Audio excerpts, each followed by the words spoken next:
Hi world, it's me Rami Simons. ഇന്ന് ഞാൻ നിങ്ങളുടെ മുന്നിൽ വന്നിരിക്കുന്നത് കൺജക്റ്റിവൈറ്റിസ് എന്നൊരു ടോപ്പിക്കുമായിട്ടാണ്. എന്താണ് കൺജക്റ്റിവൈറ്റിസ്? കൺജക്റ്റിവൈറ്റിസ് എന്ന് പറയുന്നത് ചെങ്കണ്ണ് എന്നാണ് അതിന് മലയാളത്തിൽ പറയുക. സാധാരണയായിട്ട് എല്ലാ ആൾക്കാർക്കും പ്രായഭേദമന്യേ കണ്ണിന് വരുന്നൊരു രോഗമാണ് കൺജക്റ്റിവൈറ്റിസ് അഥവാ ചെങ്കണ്ണ്. ഇത് എങ്ങനെയാണ് നമ്മുടെ കണ്ണിനെ ബാധിക്കുന്നത്? നമ്മുടെ കണ്ണിൻ്റെ വെള്ളപ്പടലത്തെയും അതുപോലെ തന്നെ കണ്ണിൻ്റെ ഉൾഭാഗത്തെയും കൺപോളകളുടെ ഉൾഭാഗത്തെയും പൊതിഞ്ഞിരിക്കുന്ന ഒരു ലെയറാണ് കൺജക്റ്റൈവ എന്ന് പറയുന്നത്. ഈ കൺജക്റ്റൈവയ്ക്ക് സംഭവിക്കുന്ന വീക്കം, അത് അലർജി, റെഡ്നെസ് എന്നതൊക്കെയാണ് കൺജക്റ്റിവൈറ്റിസ് എന്നതുകൊണ്ട് ഉദ്ദേശിക്കുന്നത്. അതായത് ഇൻഫ്ലമേഷൻ ഓഫ് ദ കൺജക്റ്റൈവ. ഇത് എങ്ങനെയാണ് കാണുന്നത്? ഇതിൻ്റെ പ്രാരംഭഘട്ടത്തിലുള്ള ലക്ഷണങ്ങൾ എന്തൊക്കെയാണ്? കണ്ണ് നന്നായിട്ട് ചുവന്ന് തടിക്കുക, പോളകൾക്ക് അപ്പർ ലിഡിലും ലോവർ ലിഡിലും സ്വെല്ലിങ്സ് ഉണ്ടാവുക, കണ്ടിന്യൂസ് ആയിട്ടുള്ള വാട്ടറിങ്, കണ്ണിൽ കൂടെ വെള്ളം വരിക, ഇച്ചിങ്, നമുക്ക് തടയാൻ പറ്റാത്ത നിർത്താൻ പറ്റാത്ത തരത്തിലുള്ള ചൊറിച്ചലുകൾ ഉണ്ടാവുക. ഇതൊക്കെ നോർമൽ ആയിട്ടുള്ള സിംറ്റംസ് ആണ്. കുറച്ചും കൂടി ഇത് അധികമായി കഴിഞ്ഞാൽ കണ്ണ് പീള കെട്ടി രാവിലെ ആകുമ്പോഴേക്ക് കണ്ണ് തുറക്കാൻ പറ്റാത്തൊരു സിറ്റുവേഷനിലേക്ക് വരും. അതൊക്കെ അക്യൂട്ട് ആയിട്ടുള്ള ഒരു സിറ്റുവേഷനാണ്. നോർമലി ഇതൊരു ഇൻഫെക്ഷനാണ്. അതായത് ബാക്ടീരിയ കൊണ്ട്, ഫംഗസ് കൊണ്ട്, വൈറസ് കൊണ്ട്, അലർജി കൊണ്ട് വരുന്ന ഒരു രോഗമാണ് കൺജക്റ്റിവൈറ്റിസ് എന്ന് പറയുന്നത്. സോ ഇതിനെ എങ്ങനെയൊക്കെ നമുക്ക് നല്ല രീതിയിൽ ട്രീറ്റ് ചെയ്യാം?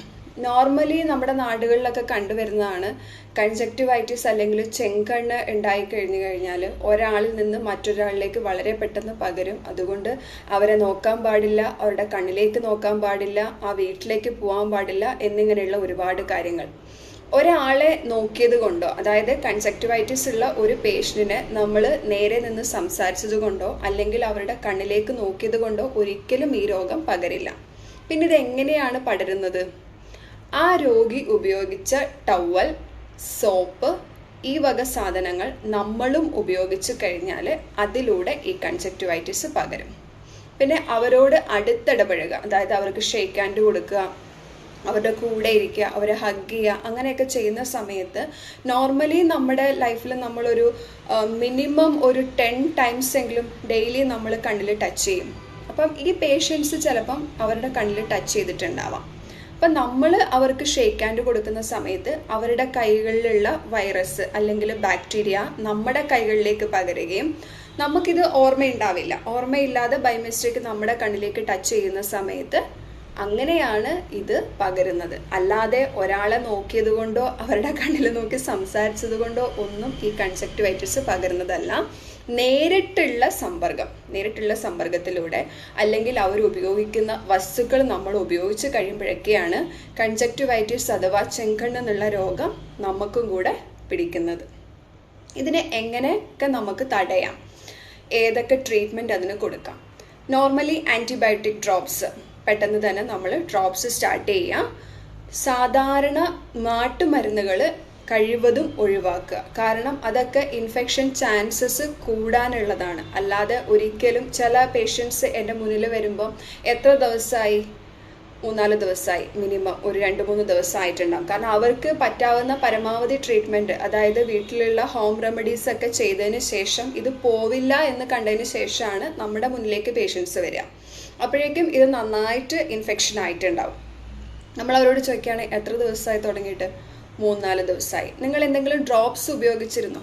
ഡ്രോപ്സ് ഒന്നും ഉപയോഗിച്ചിട്ടില്ല, ഞാൻ കണ്ണിൽ റോസ് വാട്ടർ ഒഴിച്ചിരുന്നു, അല്ലെങ്കിൽ ഈ കർണാടകയിലൊക്കെ പറയണത് കൊറിയാണ്ടർ ലീഫിൻ്റെ വാട്ടർ ഒഴിച്ചിരുന്നു. ഇതൊക്കെ വീട്ടിലത്താണ് ആക്ച്വലി. ബിക്കോസ് ഇതൊക്കെ ഒഴിച്ച് കഴിയുമ്പോൾ ഇൻഫെക്ഷൻ ചാൻസസ് കൂടും. അപ്പോൾ കുറച്ചും കൂടി ഡിസ്ചാർജ്, വാട്ടറിങ്, കണ്ണ് തുറക്കാൻ പറ്റാത്ത ഒരവസ്ഥ അങ്ങനെയിലേക്കൊക്കെ പോകും. ഒരിക്കലും ഹോം റെമഡീസ് അല്ലെങ്കിൽ നോർമലി നാട്ടിലുള്ള നാട്ടുവൈദ്യമൊന്നും ഉപയോഗിക്കാതെ നിങ്ങൾ ഏറ്റവും പെട്ടെന്ന് തന്നെ നല്ലൊരു ഐ കൺസൾട്ടൻസ് ചെയ്യുക. അതായത് ഐ സ്പെഷ്യലിസ്റ്റിന് അല്ലെങ്കിൽ കൊണ്ടുപോയി കാണിച്ചിട്ട് ആൻറ്റിബയോട്ടിക് ഡ്രോപ്സ് സ്റ്റാർട്ട് ചെയ്യുന്നതാണ് ഏറ്റവും ഉത്തമം. രണ്ടാമത്തെ കാര്യം എന്ന് പറയാനുള്ളത്, ഇത് യൂഷ്വലി 3 to 7 ഡേയ്സിനുള്ളിൽ ക്ലിയർ ആവും. മോർ ദാൻ 7 days, 1 വീക്കിന് അധികം പോകുന്നുണ്ടെങ്കിൽ റിപ്പീറ്റായിട്ട് ഒന്നും കൂടി കൺസൾട്ട് ചെയ്യേണ്ട ആവശ്യമുണ്ട്.